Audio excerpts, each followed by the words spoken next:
बीच रास्ते में एक शूद्र एक पैर के बैल को मार रहा है लाठी से, बहुत बेरहमी से, और उसके पैर के पास नीचे गौ माता पड़ी हुई है अधमरी हालत में।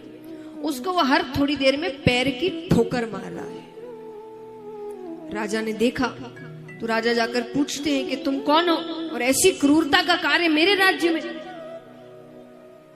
उसने कहा मेरा नाम कलयुग है। कौन हूं मैं? कलयुग। ये बैल कौन है? बोले ये धर्म है, एक ही पैर। बोले ऐसे तो कई लक्षण हैं, पर कलयुग में धर्म केवल दान से ही किया जाए। क्यों? क्योंकि व्यक्ति धन के पीछे भाग ही रहा होगा, तो जब धन कमाएगा तो थोड़ा दान भी करेगा, तो ये धर्म का लक्षण पूर्ण हो जाएगा। बाकी करने की उसके अंदर ताकत नहीं है। तो इसीलिए एक ही पैर है बैल का। ये गौ माता कौन है? बोले ये पृथ्वी है, इसकी ऐसी स्थिति होने वाली है। देख ही रहे हम, चाहे बीमारियों के रूप में देखिए, झगड़ों के रूप में देखिए, लड़ाइयों के रूप में देखिए, युद्ध के रूप में देखिए, पृथ्वी का क्या हाल है। और जबकि अभी तो सही रूप से कलयुग आया भी नहीं। आप आगे समझिए। राजा परीक्षित कहते हैं कि ऐसा समय आने वाला है तो तुम्हारा तो मर जाना ही अच्छा है। वो तलवार निकालते हैं। कलयुग कहे मुझ में लाख अवगुण है, पर एक ऐसा गुण है जो किसी युग में नहीं था। कौन सा गुण? कलयुग केवल नाम आधारा, सुमिर सुमिर नर उतर ही पारा। यानी जो बाकी युगों में आपको वर्षों तपस्या करनी पड़ती थी, वैराग्य लेना पड़ता था भगवान को प्राप्त करने के लिए, वो कलयुग में केवल नाम जपने से हो जाएगा। सिर्फ नाम जपने से भगवान मिल सकते हैं। कलयुग केवल नाम आधारा। राजा परीक्षित का ये तो बहुत ही अच्छा गुण है, इससे तो भगवान बहुत अच्छे से मिल सकते हैं सबको। बोले हाँ, पर वो कहे तुम मेरे राज्य में नहीं रह सकते, मेरे राज्य से बाहर जाओ। कलयुग कहे पूरा तो आपका ही राज्य है, सब तो जीत लिया आपने, कहां जाऊं? बोले वहां जाओ जहां मदिरा पान होता है, जहां गलत संग होता है, जहां जुआ खेला जाता है, जहां नशा इत्यादि होता है। कलयुग कहे वो प्लॉट तो मैंने पहले से ही बुक करके रखे।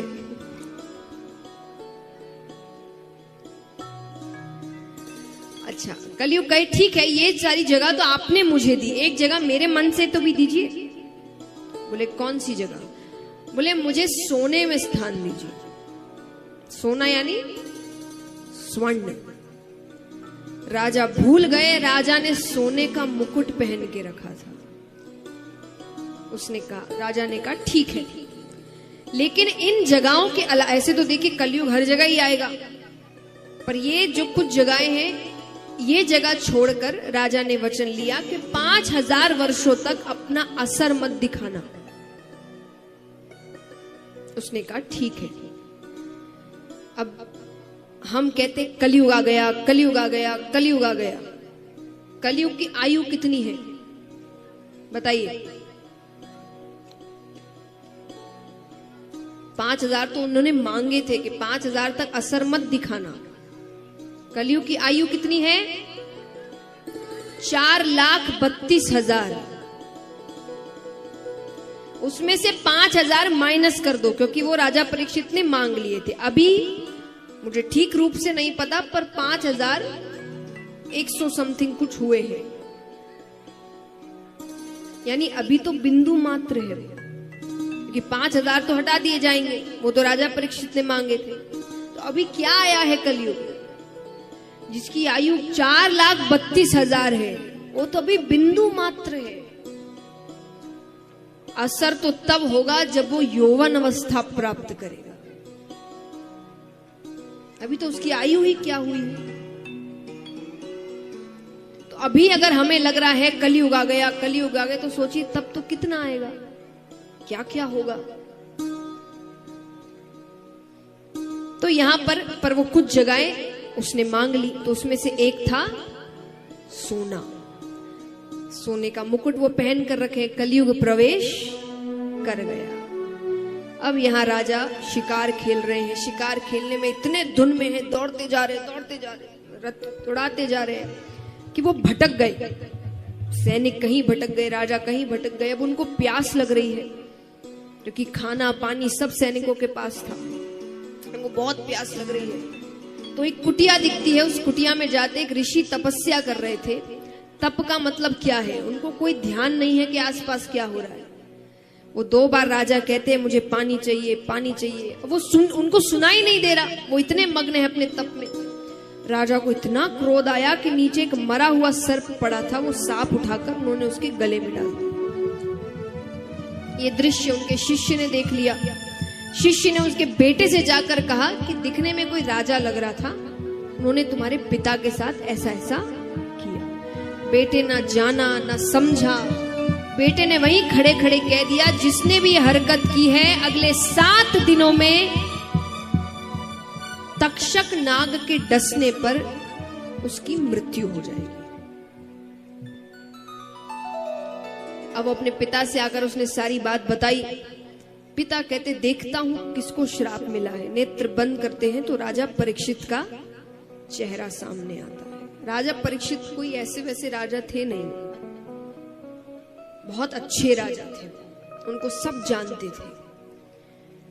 सोचिए, जब आप पुण्य करते हैं ना तो आपकी गलती पर लोग गलती नहीं ढूंढते, कारण ढूंढते कि क्यों किया होगा, क्योंकि ये ऐसा है नहीं।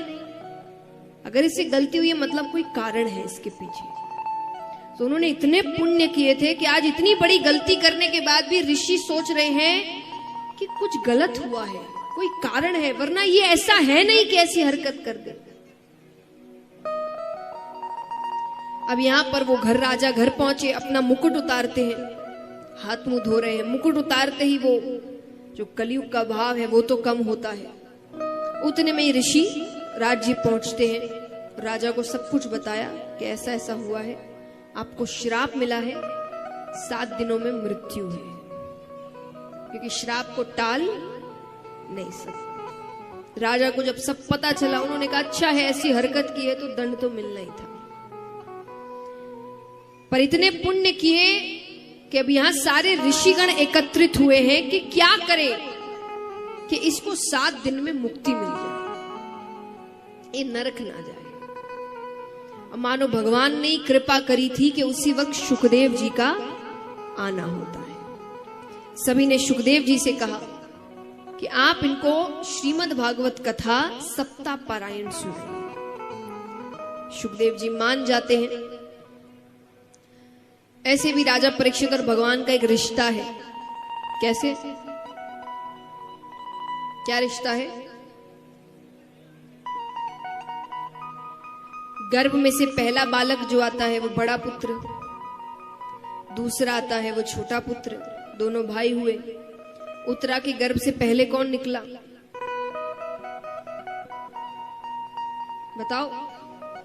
अश्वत्थामा ने ब्रह्मास्त्र चलाया था, तो राजा परीक्षित को बचाने के लिए गर्भ के अंदर कौन गए थे? श्री कृष्ण। तो पहले बाहर कौन आया? श्री कृष्ण। बाद में कौन आया? राजा परीक्षित। तो हुए ना भाई। रिश्ता ऐसे ना, गर्भ से पहला जो बालक आया वो बड़ा बेटा, दूसरा आया वो छोटा बेटा। तो शुकदेव जी ऐसे ही भगवान के बहुत बड़े भक्त हैं, और भगवान की कृपा राजा परीक्षित पे रही तो वो तुरंत मान गए कि ठीक है। आइए अब से हम शुकदेव जी के मुख से ही कथा सुनेंगे 7वें दिन तक। बोलिए श्री शुकदेव मुनि महाराज की। अब यहाँ पर राजा परीक्षित पूछते हैं कि मुझे भगवान के वराह अवतार के बारे में कुछ बताइए। भगवान ने वो अवतार कैसे लिया?